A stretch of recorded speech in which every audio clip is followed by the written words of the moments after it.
Olá, hoje falaremos de um tema que representa um grande desafio. Pessoas com deficiência intelectual e doenças raras, graças, têm vivido melhor e por muito mais tempo. É necessário, contudo, que a sociedade saiba acolher e incluir essas pessoas. Por isso, no estúdio recebemos a Leila Castro, da APAE de São Paulo e coordenadora nacional de envelhecimento da APAE Brasil, que atua há muitos anos nas questões da longevidade com pessoas com deficiência intelectual. E a Regina Próspero, vice-presidente do Instituto Vidas Raras, que tem uma linda história familiar, com filhos com doenças raras, e fez de sua experiência individual uma luta coletiva. Prazer imenso ter vocês duas aqui comigo hoje. Prazer é meu. O prazer é todo meu. Agradeço pela oportunidade de poder estar com vocês. Vamos começar esclarecendo, então, antes da gente falar da importância da inclusão social. Deficiência intelectual não é considerada uma doença, é uma limitação, é isso, Leila? Muito pelo contrário, ela é uma condição. Tá. Então, uma pessoa que nasce com deficiência intelectual, ela vem dentro de um aspecto da condição humana. Então, assim, não é uma doença. Existe uma questão de que as pessoas confundem muito a doença mental com a deficiência intelectual. Uma pessoa com deficiência intelectual pode sim vir a desenvolver uma doença mental, Tá. mas isso é uma consequência, como qualquer outra pessoa pode vir a desenvolver, mas não é uma questão de condição de vida. Agora, a deficiência intelectual, ela também advém de uma série de doenças, como, por exemplo, a síndrome de Down. Ela é, na verdade, uma questão genética. Então, Tá. nós podemos falar na doença o hipotireoidismo, entre outras, que a gente pode considerar que através do teste do pezinho você vai identificar essas doenças. Ok? Temos outras doenças também associadas, mas não necessariamente é a síndrome de Down. Tá. Tá? Ô, Regina, a deficiência intelectual, inclusive, ela está inserida dentro do contexto das doenças raras. Sim. Inclusive na portaria 199 existe alguns eixos e um dos eixos é a deficiência intelectual. Tem a condição genética, tem a condição não genética e tem a condição de déficit intelectual. E a dificuldade para se chegar a um diagnóstico continua sendo um desafio. Continua. Infelizmente as famílias ainda elas cavam um calvário, né, por falta de conhecimento. O sistema ainda não está preparado para fazer um diagnóstico precoce dessas pessoas. Até por isso, a nossa larga campanha na ampliação do exame do pezinho, que é um procedimento que pode melhorar e muito essa condição. Crianças que são diagnosticadas logo ao nascer, elas podem ter uma intervenção precoce, mudar totalmente o curso natural de vida dessa família e dessa criança. E isso nós estamos falando num contexto de quantas doenças raras, mais ou menos, hoje, que vocês chegam a trabalhar, né? Existe de 6 a 8 mil doenças raras catalogadas no mundo. Tá. Tá? Dessas, eu não sei dizer quantas desenvolvem um problema intelectual, Tá. mas muitas dessas doenças, até por não terem um diagnóstico precoce, e não terem um acompanhamento adequado e uma intervenção precoce devido a esse diagnóstico, elas acabam desenvolvendo um déficit intelectual por pura condição genética. Na verdade, quer dizer, a precocidade da gente conseguir detectar o problema ajuda também na qualidade de vida, é isso? E ajuda a combater, inclusive, o envelhecimento precoce, que é muito comum, né, nesse tipo de doença. Nós estamos falando de um aspecto de prevenção. Tá. Né? Então, quando você tem um diagnóstico bem feito, né, e precocemente, você vai considerar isso ao longo da vida dele. Então, você vai ter ações de intervenção mesmo mais efetivas, né? Então, ele vai ter uma longevidade maior.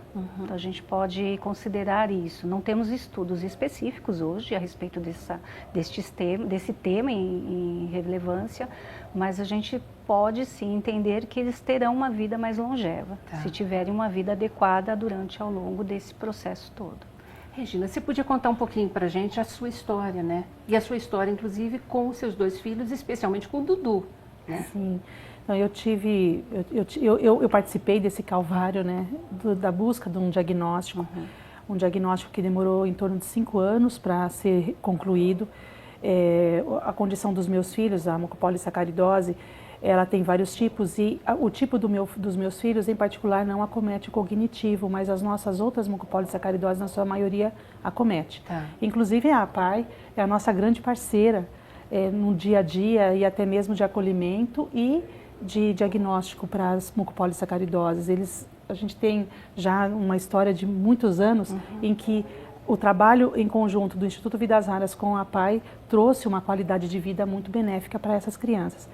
Voltando na mucopolissacaridose, concluí o diagnóstico dos meus filhos em 94, quando o Niltinho mais velho, que foi o filho que começou toda essa busca pelo diagnóstico, ele estava com 5 anos e aí o HC me chamou dizendo que já tinha o diagnóstico deles. Para você ter uma ideia, só fechou em Londres o diagnóstico dos meus filhos.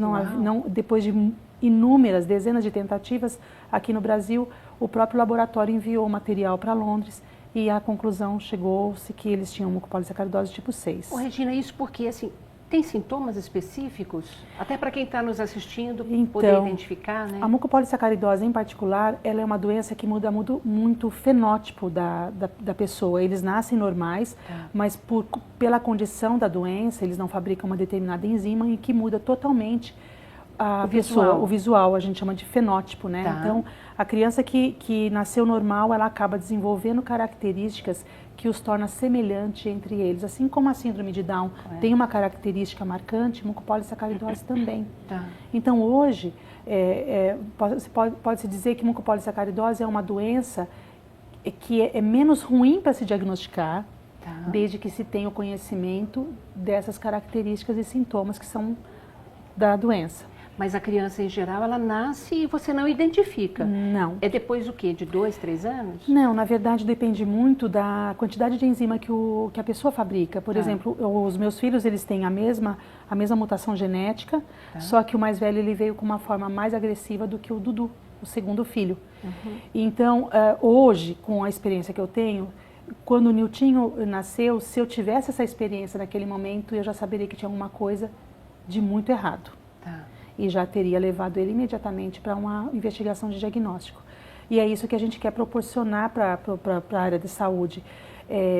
O Instituto Vidas Raras ele trabalha muito em publicações para levar o conhecimento para esses profissionais, para que eles tenham um olhar mais crítico na hora do parto, na hora que essa criança chega no ambulatório, porque ela vai precisar ir no pronto-socorro muitas vezes, até por problemas cardiorrespiratórios severos que ela vai desenvolvendo ao longo da vida.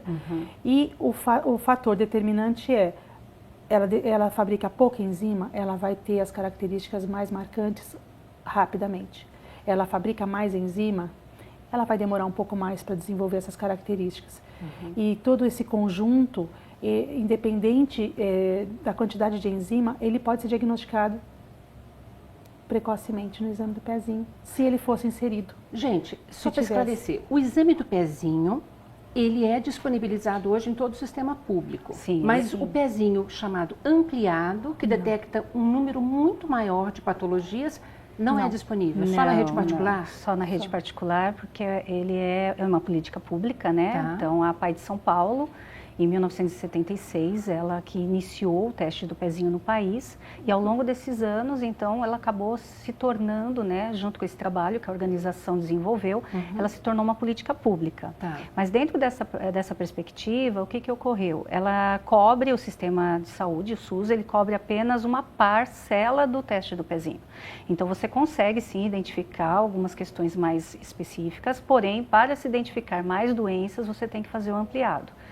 E o ampliado, ele não é coberto, então é uma questão que hoje vem sendo buscada, né, que o governo amplie também esse repasse, porque ele é um teste muito caro, né? Então aí a população acaba tendo que disponibilizar esses valores para a execução. Hoje, pela política pública, né, obrigatoriamente o governo tem que pagar 6 doenças raras que estão inseridas naquelas 4 gotinhas, mas ela pode chegar a 53 se ela for pelo estendido. Mas nós pleiteamos ainda um pouco. Muito. Sim. Isso, mas aí elas só entram as doenças lisossômicas e nós queremos um pouco mais do que isso. Nós queremos que ela acolha também essas doenças metabólicas que não constam nesse rol de 53. Por quê? Mucopolissacaridose, Fabry, Pompe, Niemann-Pick e umas outras doenças que já têm tratamento, já estão aí à disposição, eles só vão chegar para nós quando eles já estão sequelados.